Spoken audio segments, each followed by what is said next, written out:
हमने भी अपने एग्जिट पोल में, हमने भी अपने एनालिसिस में ये बताया था कि छत्तीसगढ़ में कांग्रेस की सरकार बन रही है। एग्जिट पोल कहां से आता है? एग्जिट पोल आता है बूथ से मतदान करके जो निकलते हुए लोग होते हैं उनसे बात की जाती है। कांग्रेस लगातार दावा कर रही थी कि वो 75 के पार जाएगी, लेकिन एग्जिट पोल में ऐसा कुछ नजर नहीं आ रहा। आपको क्या लगता है इसके बारे में? अगर वो कहते कि नहीं हम 55 से 60 सीटें आएगी तो तमाम जो अन्य दल है वो उसके पीछे पड़ जाते कि अभी से ही हार मान लिया है।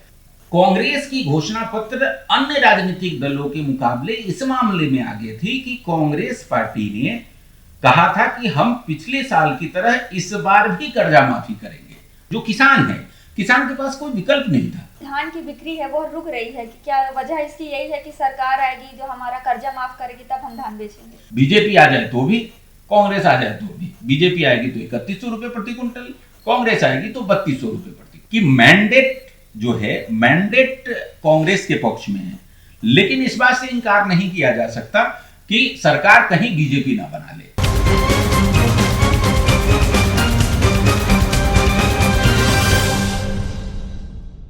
नमस्कार, बहुत बहुत स्वागत है आपका हमारे चैनल एडिटर जी न्यूज में। हमारे साथ आज मौजूद है डॉक्टर संजय शेखर जी। आपको बता दें कि छत्तीसगढ़ का एग्जिट पोल आ चुका है और एग्जिट पोल के अनुसार छत्तीसगढ़ में कांग्रेस की सरकार बनती दिख रही है। जहां कांग्रेस को 50 सीटें मिलने की उम्मीद है तो वहीं बीजेपी को 40 से 45 सीट मिलने की उम्मीद है। अब 3 दिसंबर को रिजल्ट आने वाला है। देखना होगा कि क्या एग्जिट पोल के अनुसार ही छत्तीसगढ़ में सरकार बनेगी या फिर कुछ बाजी पलटती दिखेगी। तो सर, आपका बहुत बहुत स्वागत है हमारे चैनल में। धन्यवाद। छत्तीसगढ़ में एग्जिट पोल आ चुका है और एग्जिट पोल में साफ दिखाई दे रहा है कि छत्तीसगढ़ में एक बार फिर से कांग्रेस की सरकार आने वाली है। आप क्या कहेंगे इसके बारे में? सर, तो देखिए, हम हमारे तमाम जो दर्शक है वो जानते हैं कि हमने पहले ही, आज तो तमाम चैनलों का एग्जिट पोल आया है, लेकिन एडिटर जी न्यूज ने पहले ही तमाम लोगों को एग्जिट पोल दे दिया था और हमने एक एक सीट पे चर्चा की थी, एक एक संभाग की चर्चा की थी। और जो हमने पूरा चर्चा की थी, आज जो तमाम चैनलों के और तमाम एजेंसियों के जो एग्जिट पोल आए हैं उसी के करीब है। हमने भी अपने एग्जिट पोल में, हमने भी अपने एनालिसिस में ये बताया था कि छत्तीसगढ़ में कांग्रेस की सरकार बन रही है और हमने बताया था किस तरीके से बन रही है। हमने अपने एनालिसिस में बताया था कि छत्तीसगढ़ में जो है कांग्रेस पार्टी की सीटें जो है वो 50 से ज्यादा रह सकती है। आज भी जो एग्जिट पोल आ रहे हैं उस एग्जिट पोल में सभी आज तक के एग्जिट पोल की बात कर ले, सबसे बड़ा चैनल आज तक के एग्जिट पोल की बात कर ले, एबीपी न्यूज की एग्जिट पोल की बात कर ले, इंडिया टीवी की एग्जिट पोल की बात कर ले, कमोबेश सभी एग्जिट पोल हमारा जो एनालिसिस था उसी के करीब है। अगर आज तक की बात करें, आज तक ने बीजेपी को 41% वोट शेयर दिया है और उनकी सीटें 36 से 46 बता रहा है। कांग्रेस की बात करें तो कांग्रेस को 42% वोट शेयर दे रहा है और उनकी सीटें 42-50 बता रहा है। उसी तरीके से एबीपी की बात करें तो एबीपी कांग्रेस को बीजेपी को 41%, 41% वोट शेयर दे रहा है और उनकी सीटें 36 से 48 के बीच में बता रहा है। जबकि कांग्रेस को 43% वोट शेयर दे रहा है और उनकी सीटें 41-53 बता रहा है। इसी तरीके से इंडिया टीवी की बात करें तो इंडिया टीवी भी जो है वो बीजेपी को 41% वोट शेयर दे रहा है और उनकी सीटें 30-40 बता रहा है। जबकि कांग्रेस की बात करें तो कांग्रेस को 43% वोट शेयर के साथ सीट 46-56 बता रहा है। यानी ओवरऑल अगर औसत देखेंगे तो सबका औसत यही है 50+, जो हमने अपने एनालिसिस में बताया था। तो कमोबेश हमारा एनालिसिस जो था उसी के करीब तमाम एग्जिट पोल आ रहे हैं। तो ये बड़ी बात है। और हमारे पास भी देखिए एग्जिट पोल कहां से आता है? एग्जिट पोल आता है बूथ से मतदान करके जो निकलते हुए लोग होते हैं उनसे बात की जाती है और उनसे जो सैंपल कलेक्ट होता है उसके आधार पर हमारे भी सोर्सेज वही रहते हैं। हमारे जो तमाम संवाददाता है, हमारे जो अपने संपर्क है, हमारे जो अपने जो बूथ लेवल जो रिपोर्ट्स होते हैं उसके हैं, फिर अलग अलग जो राजनीतिक पार्टियों के जो जो एग्जिट पोल हैं वो आते हैं, इनपुट्स होते हैं वो आते हैं, उसके आधार पर हमने एनालिसिस किया था और हमारा एनालिसिस पूरी तरीके से सटीक यहाँ पर दिखता हुआ प्रतीत हो रहा है। एग्जिट पोल में दिख रहा है कि कांग्रेस को 50 सीटें मिल रही है, लेकिन कांग्रेस लगातार दावा कर रही थी कि वो 75 के पार जाएगी, लेकिन एग्जिट पोल में ऐसा कुछ नजर नहीं आ रहा। आपको क्या लगता है इसके बारे में? देखिए, एक बात आपको समझना होगा, कोई भी राजनीतिक पार्टी हमेशा अपना जो उसका जो सीटें होती है उससे ज्यादा सीटों का दावा करती है। उसकी एक राजनीतिक मजबूरी भी होती है। राजनीतिक मजबूरी क्या है? देखिए, अगर कांग्रेस पार्टी ये कहती उसकी 70-72 सीटें थी, अगर वो कहती कि नहीं हम 55 से 60 सीटें आएगी, तो तमाम जो अन्य दल है वो उसके पीछे पड़ जाते कि अभी से ही हार मान लिया है। तो उसके एक स्वाभाविक मजबूरी होती है कि जितना उसने पाया था उससे ज्यादा का टारगेट रखे, तो 75 का उन्होंने टारगेट रखा था और वो एक स्वाभाविक तौर पे उनका राजनीतिक रूप से ये गलत नहीं था। लेकिन देखिए, जब वोट जनता करती है तो 5 साल बाद आप चुनाव मैदान में जा रहे हैं। 5 साल पहले जो आपने तमाम वायदे किए थे उसमें कितनी वायदे पूरे हुए? आप देख रहे हैं कि एक सबसे बड़ा वादा था शराबबंदी का, वो पूरा नहीं हुआ। और भी शराबबंदी मुख्य कारण हो सकता है। शराबबंदी था। दूसरा, तमाम जो संविदा कर्मी और जो कर्मचारी थे दैनिक वेतन भोगी, उन लोगों का नियमितीकरण का वादा था, वो पूरा नहीं हुआ। बहुत सारी चीजें थी जो कांग्रेस पार्टी जो बोली थी, जो घोषणा पत्र में पिछली बार रखा था, वो पूरा नहीं हो पाया। लेकिन दूसरी तरफ बहुत सारी ऐसी चीजें हैं जो बहुत अपीलिंग था, जैसे किसानों का जो कर्जा था वो माफ हुआ, किसानों को धान का समर्थन मूल्य मिला, ठीक है, और भी ग्रामीण इलाकों को मजबूत करने वाली, ग्रामीण अर्थव्यवस्था को मजबूत करने वाली, कृषि अर्थव्यवस्था को मजबूत करने वाली बहुत सारी योजनाएं इस सरकार की थी जो लोगों को अपील की। और सबसे बड़ी बात, पूरे अगर इस बार के 2023 के घोषणा पत्र को देखें अलग अलग राजनीतिक दलों को, तो कांग्रेस की घोषणा पत्र अन्य राजनीतिक दलों के मुकाबले इस मामले में आगे थी कि कांग्रेस पार्टी ने कहा था कि हम पिछले साल की तरह इस बार भी कर्जा माफी करेंगे। बीजेपी के घोषणा पत्र में ये नहीं था।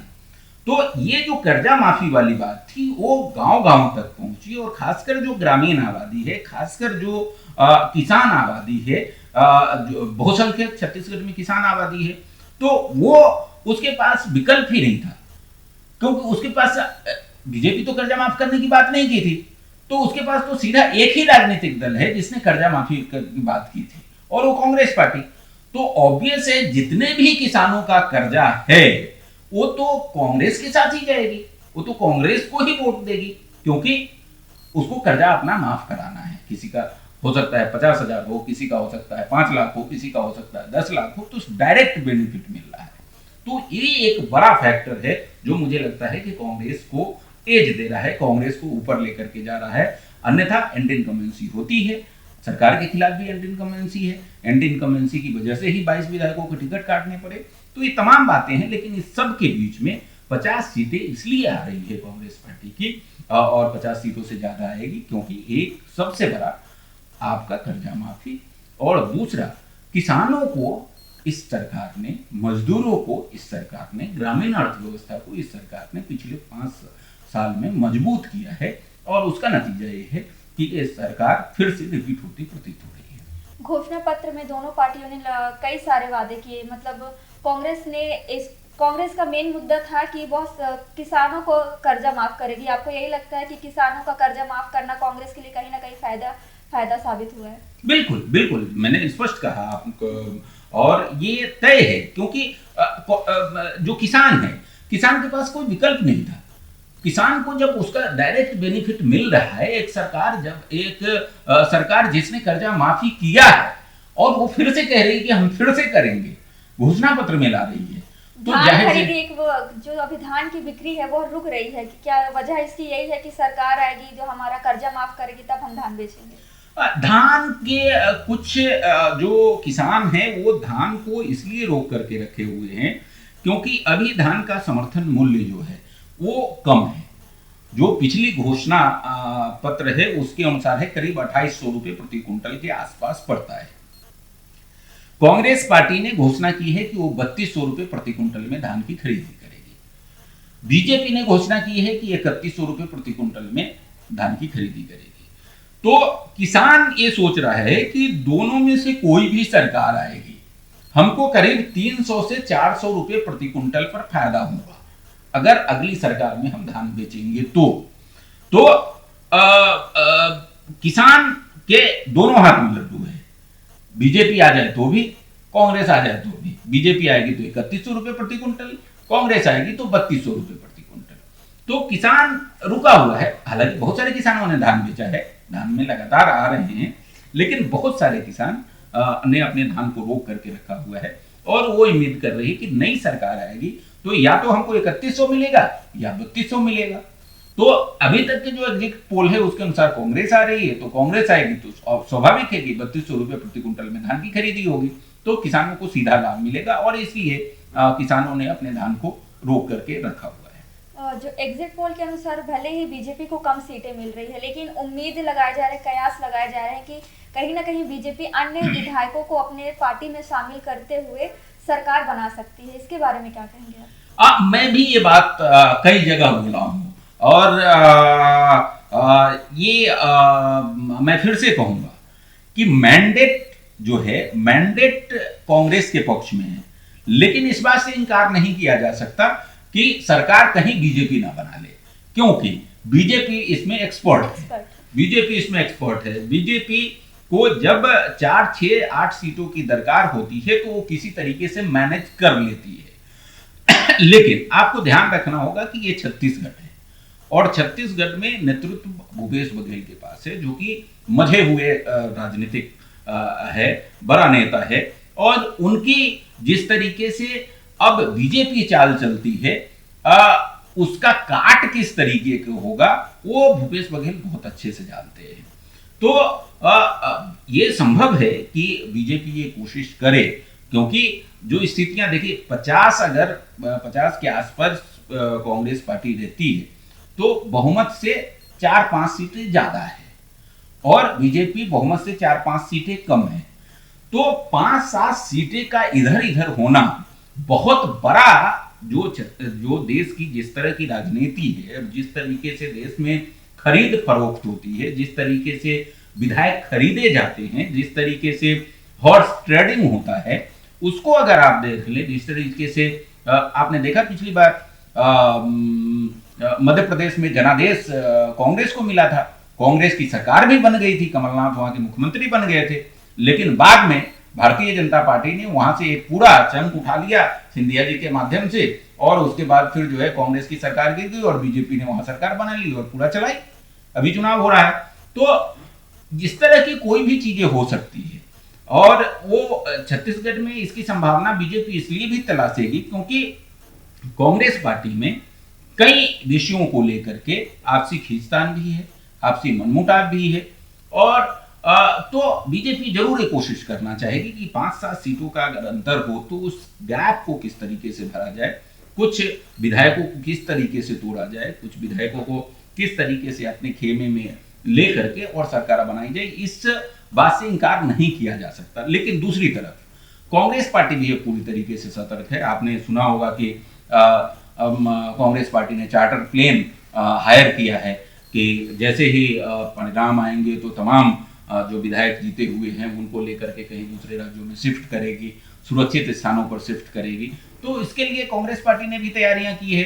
तो बीजेपी के लिए ऐसा करना बहुत आसान होगा, ये भी बात नहीं है, लेकिन छत्तीसगढ़ दोनों ही कांग्रेस पार्टी के लिए भी काफी महत्वपूर्ण है और बीजेपी के लिए भी काफी महत्वपूर्ण है।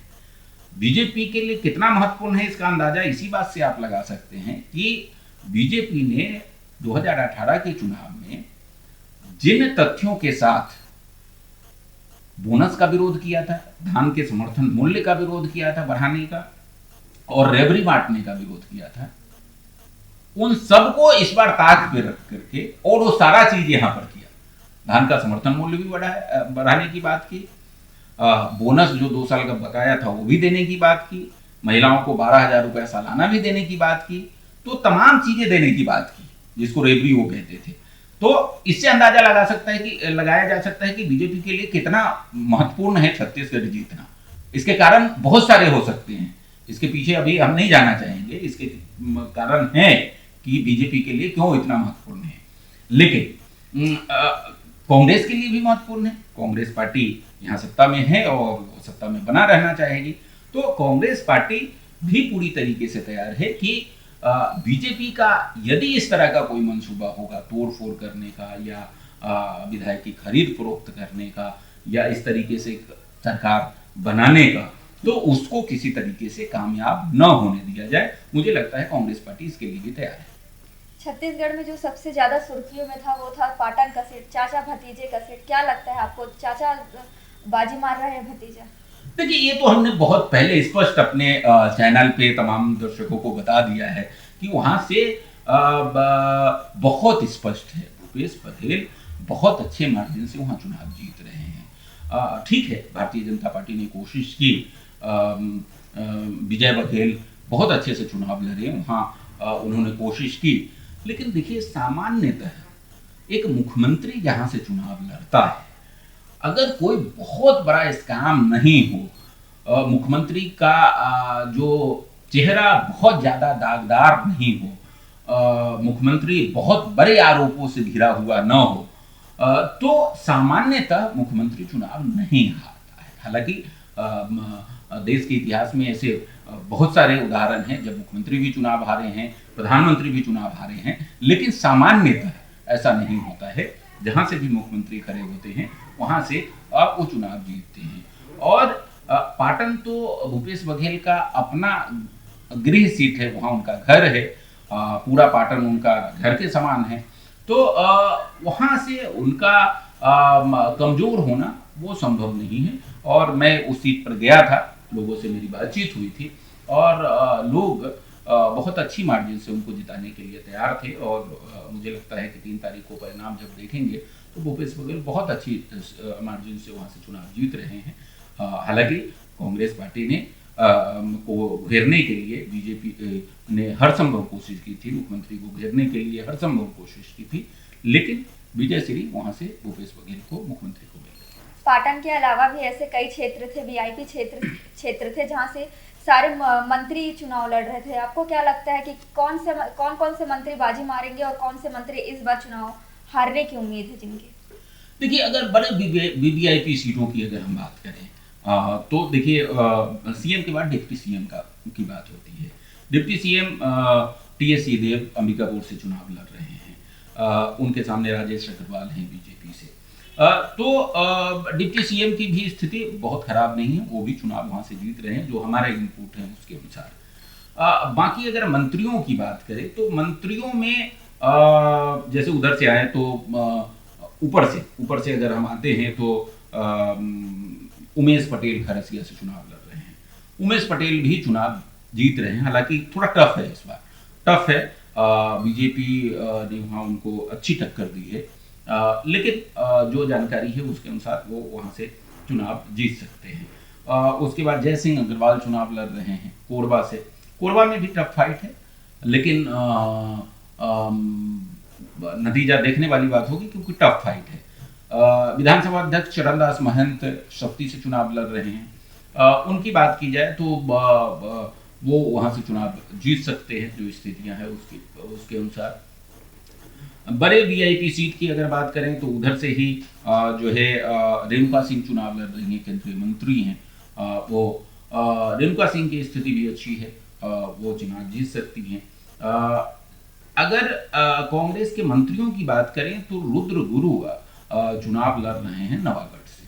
उन्होंने अहिवारा अपना सीट था उसको बदल दिया और वो गए नवागढ़, क्योंकि अहिवारा में उनको शक था कि वहां से वो शायद न जीत पाए, तो उन्होंने सीट बदला और नवागढ़ गए हैं। दयालदास बघेल जो पूर्व मंत्री है उनके साथ उनका मुकाबला है, लेकिन वहां भी स्थिति उनकी खराब है।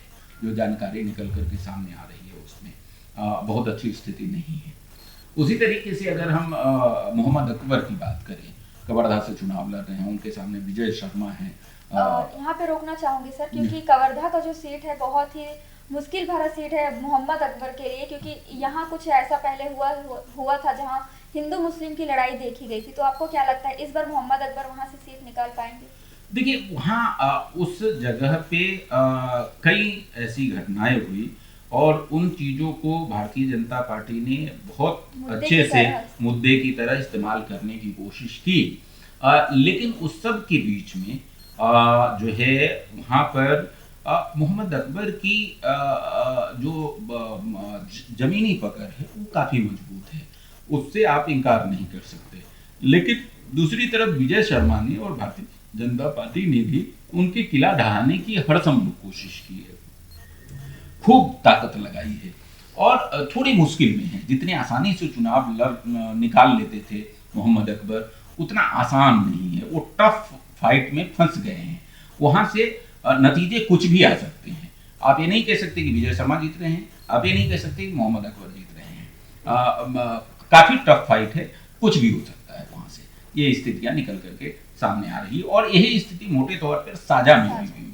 साजा में रविंद्र चौबे जो कि दिग्गज नेता है, कैबिनेट मंत्री हैं, बीजेपी ने भी सिंपैथी कार्ड खेला। हाँ, और बीजेपी ने वहां पर सिंपैथी कार्ड खेला है। एक नया प्रयोग किया है कि एक इतने कद्दावर व्यक्ति के सामने एक मजदूर को उतार दिया और उतार करके उसने वहां पर दिया है कैंडिडेट के तौर पे। और ईश्वर साहू ने वहाँ बहुत अच्छा चुनाव लड़ा है।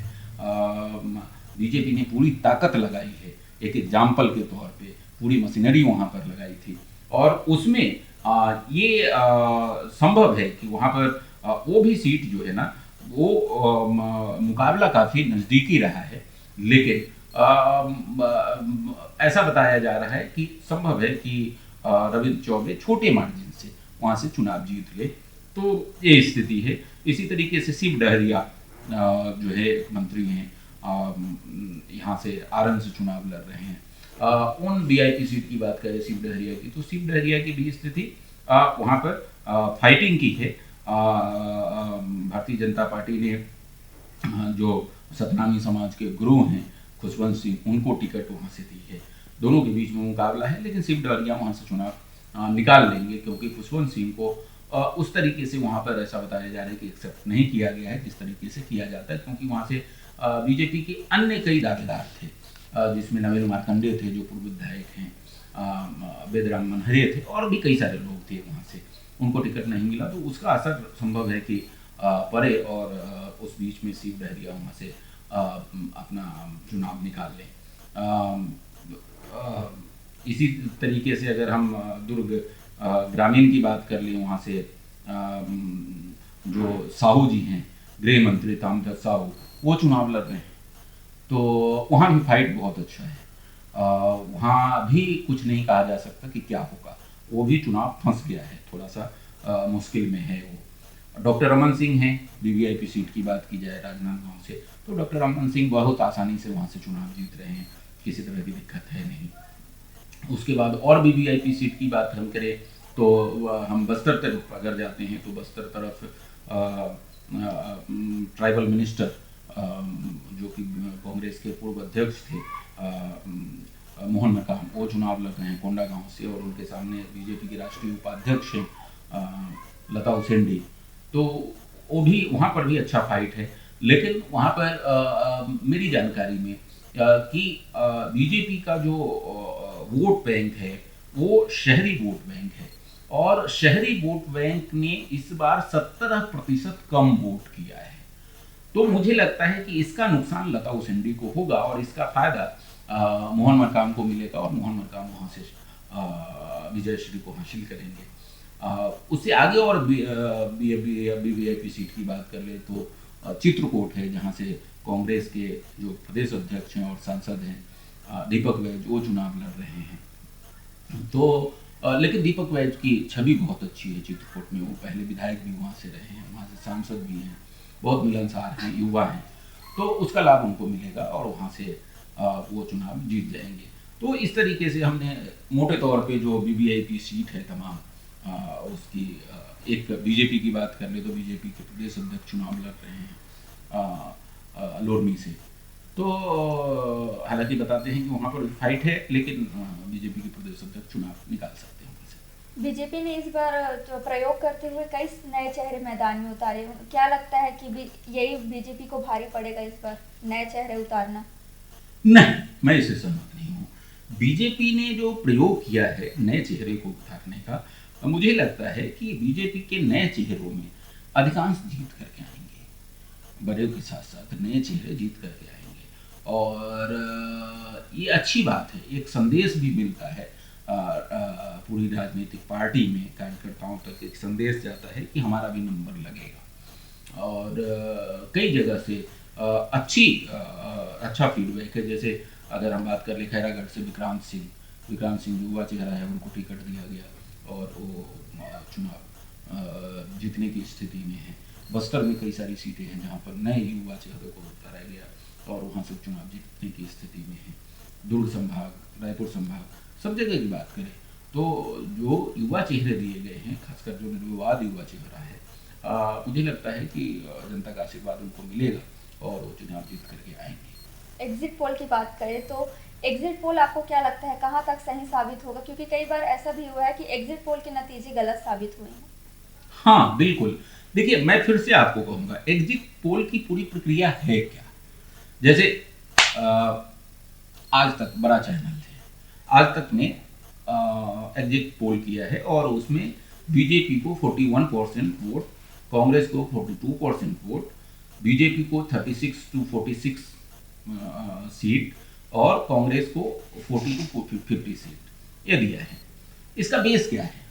इसका बेस ये है कि इन्होंने करीब 17,000 लोगों से छत्तीसगढ़ के सभी 90 सीटों पर बातचीत की और सैंपल साइज क्या है? 17,000। ठीक है, टोटल वोटर कितने हैं? वो करीब 2.5 करोड़ के आसपास।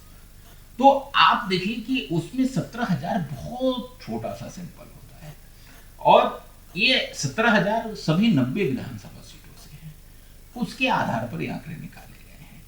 तो कई बार ऐसा होता है जो हम सैंपल कलेक्ट करते हैं, संभव है कि एक बार हम जहाँ से सैंपल कलेक्ट कर रहे हो, जैसे एग्जाम्पल के तौर पे लीजिए कि एक विधानसभा में अगर 250 बूथ है तो सभी 250 बूथ पर जाकर के सैंपल कलेक्ट करना किसी भी एजेंसी के लिए संभव नहीं होता है। वो एक विधानसभा के 10 बूथ पर, 20 बूथ पर जाकर के सैंपल कलेक्ट करता है, 10-10, 20-20 सैंपल कलेक्ट करता है। संभव है कई बार वो ऐसे बूथ पे चला जाए जहां पर बीजेपी के समर्थकों की प्रधानता हो, या कहीं ऐसे सीट पे चला जाए जहां कांग्रेस के वोटर्स की प्रधानता हो, या जिस समय वो सैंपल कलेक्ट कर रहा हो सकता है उस समय आने वाले जो लोग हैं वो इत्तेफाक से कांग्रेस माइंडेड या कांग्रेस के सपोर्टर्स आ जाए या बीजेपी के सपोर्टर्स आ जाए। तो उससे जो है ना पूरा जो कैलकुलेशन है वो प्रभावित हो जाता है। लेकिन मेथड यही है, साइंटिफिक मेथड है और हर एक बार तो गलत साबित नहीं होता है, कई बार आपको थोड़ा ऊपर नीचे हो जाता है। लेकिन मेरा ये अनुमान है कि इस बार का जो आकलन है, इस बार का आकलन करीब करीब, देखिए जो रिसर्च का एग्जिट पोल का जो साइंटिफिक मेथड जो भी है वो भी कहता है कि हमारा जो आकलन है वो 10% माइनस प्लस हो सकता है। वो मेथड का ही एक पार्ट है कि हमने जो कहा उसका 10% ज्यादा या 10% कम हो सकता है। तो इसका मतलब ये नहीं है कि अगर हमने 40 कहा और अगर वो 42 हो गया, 44 हो गया तो गलत हो गया। वो है कि वो 44, हमने 40 कहा तो 44 हो सकता है। इसीलिए जो सीट का आंकड़ा दिया जाता है वो 36 से 40 दिया जाता है या 40 से 50 दिया जाता है। अब जैसे हमने कहा है कि हमारा आकलन है कि बीजेपी कांग्रेस की सीटें 50 से ज्यादा होंगी, तो 50 से ज्यादा होने का आशय ये है कि ये 60 तक भी जा सकती है, ठीक है, और नीचे भी थोड़ा जा सकती है। हम एक बीच का पॉइंट बता रहे हैं जिससे ऊपर भी जा सकता है, नीचे भी जा सकता है। ये एक आकलन होता है और ये साइंटिफिक, ये कोई ज्योतिष नहीं है, ये एक विज्ञान है। इस विज्ञान के माध्यम से ये चीजें बताई जाती है। तो ये इस पर आशंका करने की कोई गुंजाइश नहीं है। और हम पहले ही स्पष्ट करते हैं, और मेथड जो है, जो वैज्ञानिक पद्धति है रिसर्च की, वो पहले ही कहता है कि हम जो कह रहे हैं उसमें माइनस और प्लस दोनों हो सकता है। तो इसलिए इस पे शंका करने की कोई गुंजाइश नहीं है। मुझे लगता है कि इसी के आसपास रिजल्ट रहेगा। एग्जिट पोल आने से पहले हमने अपने चैनल के माध्यम से लगातार जनता को एग्जिट पोल के अनुसार और सरकार किसकी आ रही है, सभी संभागों में कौन कितनी बाजी मार रहा है, कौन सी पार्टी कितनी बाजी मार रहा है कि नहीं, सभी हमने अपने जनता को आपके थ्रू जनता को बताया। क्या कहना चाहेंगे आप इसके बारे में? देखिए, मैं फिर से कहूँगा, अपने तमाम दर्शकों को फिर से कहूँगा कि जो हमारा आकलन है वो बहुत साइंटिफिक तरीके से हमने जो डाटा इकट्ठे किए हैं उसके आधार पर हमने बताए हैं। हमने कोई भविष्यवाणी नहीं की है।